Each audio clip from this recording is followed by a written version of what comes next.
Uttar Pradesh power corporation limited के संविदा कर्मचारी अपनी मांगों के समर्थन में धरने पर बैठ गए हैं। राजधानी में बुधवार को मध्यांचल विद्युत वितरण निगम ऑफिस के बाहर धरना प्रदर्शन कर संविदा कर्मियों ने वेतन और भर्ती से जुड़े मुद्दे उठाए। खराब मौसम के बावजूद संविदा कर्मी धरने पर डटे हैं और आर पार की लड़ाई लड़ने की बात कह रहे हैं। मैं आपसे दिल से बताना चाह रहा हूं कि ये सरकार बनाने में हम लोगों ने अपना पूरा प्रयास किया था।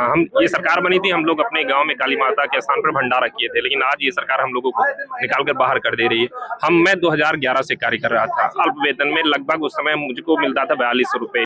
ये सोच के कि एक न एक दिन विभाग का मानदेय बढ़ेगा तो मैं भी अपने परिवार का अच्छे से जीवन यापन करूंगा, लेकिन आज यही सरकार हमको बिना बताए, बिना किसी नोटिस के, बिना किसी सूचना के हमको बाहर कर दी। मैं इतना समझता हूँ कि यदि कोई भी कर्मी, चाहे गवर्नमेंट एम्प्लॉय हो, नॉन गवर्नमेंट हो, अगर उसको टर्मिनेट किया जाता है तो उसका 3 मुख्य कारण हो। जैसे पहला नंबर, वो कैरेक्टरलेस हो, या उसका मिसबिहेव हो, या वो करप्ट हो। यदि ये 3 कारण नहीं है तो कौन सा कारण है? ये कहना कि विभाग में एक संविदा कर्मियों की संख्या ज्यादा हो गई। यदि संख्या ज्यादा है तो कहाँ से ज्यादा हुई, भर्ती कब हुई है, कितनी हुई है, उस पर इनको जो है फोकस करना चाहिए। यदि इन्होंने भर्ती ज्यादा कर ली है तो जो नई भर्ती है उसमें से इनको छांटना चाहिए, या जिनका डॉक्यूमेंट गड़बड़ हो या जिनका कार्य अच्छा ना हो उनको ये फिल्टर करें।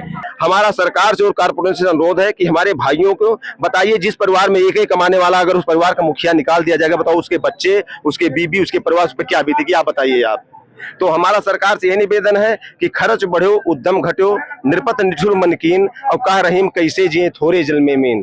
बताइए, हमारा सबका जीवन उस मछली की तरह हो गया है, जैसे थोड़ा सा पानी और मछली को डाल दे मछली छटपटाती है, वैसे हम लोगों की व्यवस्थाएं हैं कि 9000 में ये लोग कैसे जी रहे हैं। ये तो यही बात चल रही है। उसके बाद वो 9000 भी ले लिया है, जा रहा है, तो इनके परिवार के बेचारे क्या सड़क पे जाएंगे, आत्महत्या करेंगे। गवर्नमेंट को शर्म आनी चाहिए इस बात से कि ये तुम तो कहते हो सबका साथ सबका विकास, ये सबका साथ सबका विकास कहाँ हो रहा है? ये गरीबों को सत्यानाश कर रही है सरकार। बताइए, इसमें से कोई एक आदमी, आज हमारे लाइन में 42 फुट खंबे पे जाते हैं, वहां जल के मर रहे हैं, ना उनका कोई सहोदर है, ना कोई उनका कुछ देखने वाला है, वो लाश जल जा रही, वही पुलिस मुकदमा लिखवाती है। उसके बाद क्या है, जिस संविदा कर्मचारी से वो सिट डाउन कर उसको निकाल दो, जेई को निकाल दो। हमें जेई संविदा कर्मचारी निकालने से क्या मिलेगा? उसका तो घर का मुखिया चला गया, उसकी पत्नी विधवा हो गई, उसके लड़के अनाथ तो हो गए, उनका क्या होगा? मैं समझ पा रहा हूँ।